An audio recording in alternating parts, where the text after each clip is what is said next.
Many times I am asked, KRS, are you trying to make hip-hop a religion?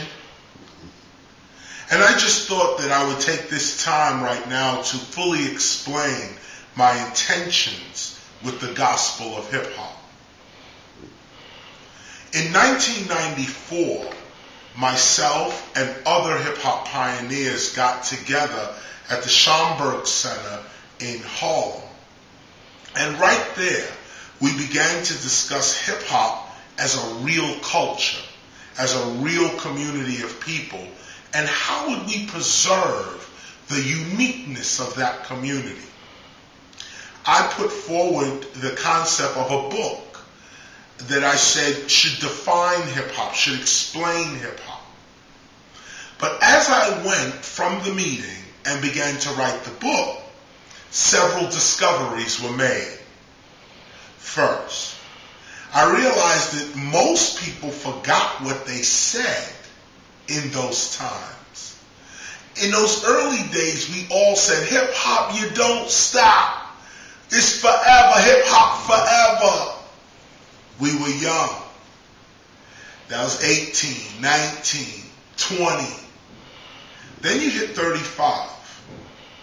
Then you hit 40, 45. And you're now wondering, am I still hip-hop? I listen to the radio, and what they call hip-hop is not the hip-hop I understand. Has hip-hop left me? What is it? Well, at the end of the day, no, hip-hop has not left you. In fact, hip-hop is still only with you. And the point here is this. Many people ask me, KRS, are you trying to make hip-hop a religion? And I have to laugh sometimes when I hear this, because sometimes the question is serious, and other times it's just the rhetoric of fear. But I want to take this time within our study session to really outline the intention of the gospel of hip-hop and why it was written. The gospel, of course, explains itself. But one thing that should be pointed out is that we're not so quick to call ourselves a religion. For some of us, hip-hop is a religion. For me, hip-hop is my spiritual practice. I don't have no other spiritual practice. This is it. No disrespect to the Christians, Jews, Muslims, Buddhists, Hindus, Satanists, witches, atheists. Respect to everybody. We are so fortunate to live in a country that believes in freedom of worship. So respect to all of that. Hip-hop doesn't come with no malice and no evil intent toward any other religion on earth. In fact, we come as servants.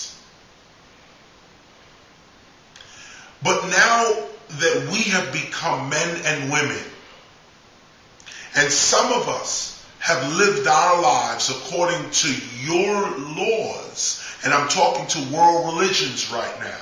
Some of us have lived our lives according to your laws, and we discovered the mysteries as well. We discovered what works, we discovered what doesn't work. And so the same thing that hip-hop did to music, it is now time for us to do to philosophy, religion, mythology, spiritual thought altogether. There's no reason why we as hip-hoppers cannot begin to see ourselves as a spiritual community in addition to breakers, MCs, graffiti writers, DJs. Most of us in hip-hop, we love God. Don't even front. But there's no church for us to go to. There's no mosque, there's no synagogue, there's no temple that we can go to and feel comfortable in our clothes, with our language and hairstyle, etc.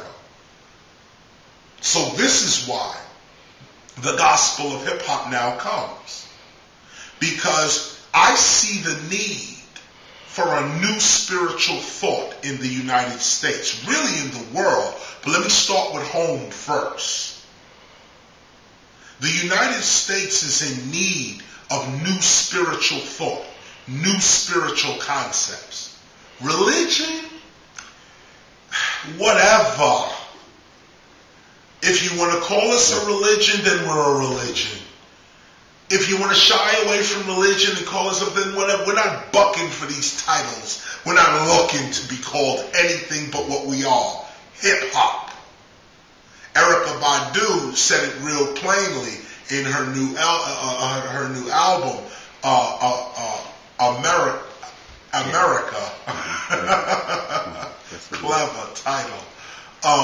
But in her new album, she says, hip-hop is bigger than a government. It's bigger than religion. It's bigger than all of these little titles we try to slap on it. And I would ask hip-hop is not to be so quick to slap the title of religion onto hip-hop. Because even the title religion is tainted. And this is the gospel of hip-hop. Can you create your own reality? Are you prepared to govern yourself? Can you actually take an oath and live by it? Can I trust you? That's the new spirituality of the streets. No, we're not trying to make hip-hop a religion. But if our great-grandchildren said, my culture is my religion, and my religion is my culture, then so be it. Hopefully, us as ancestors, we would have done our job and done our thing. We would have gained the respect of our children for them to say that our way, our lifestyle, our view of the world is now their religion. So to answer the question quickly, no, we're not seeking to become a religion.